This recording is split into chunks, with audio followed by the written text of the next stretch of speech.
She told her coworkers, "I'm basically single. He's just convenient," not knowing I was behind her. I left, packed my things that night. She came home to an empty apartment and a note. "You're not basically single anymore. You just are." Chloe and I had been together for 3 years. I was the stable one. Project manager, reliable salary. She was a freelance graphic designer, and when her clients were slow to pay, I covered her half of the rent without keeping score. I made her coffee every morning exactly how she liked it. Dark roast, too strong for me. Splash of oat milk, no sugar. I'd painted every wall in our apartment myself. We'd built our IKEA bookshelf together, both of us collapsing in laughter when it finally stood upright. Last month, I got accepted into an MBA program I'd been eyeing for years. She kissed my cheek and said, "That's amazing, Alex. But is now the right time? Things are still shaky with my work. Maybe wait a year." So I stored my ambition on a high shelf. Looking back, the signs were there. She'd roll her eyes at my meal prep routine, calling it predictable. The late work drinks became more frequent, her energy vibrant and distant when she came home. But love is a hell of a blindfold. Then came that Friday. She texted, "Big project win. Drinks at the Overlook. You should come. I want to show you off." I arrived late. The rooftop bar was packed. I spotted her immediately, surrounded by colleagues, holding court with a glass of something fizzy. I felt that familiar pride. That's my girl. I started weaving through the crowd, a smile forming, my hand ready to find the small of her back. That's when the crowd shifted,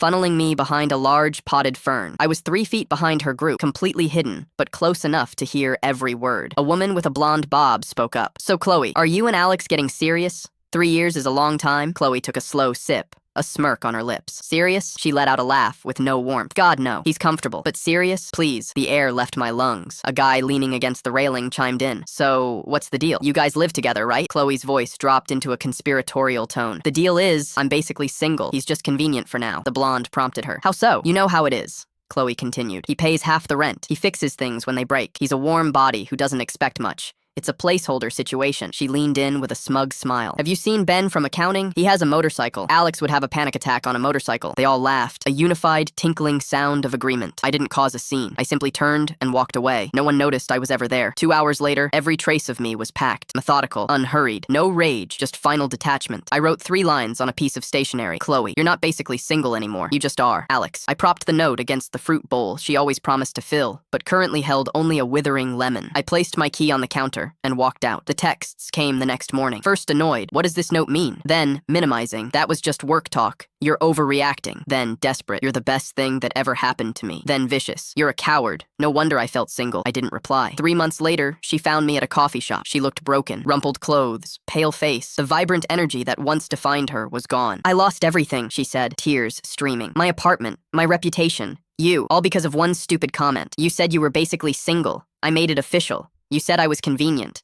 I decided to become convenient for myself instead."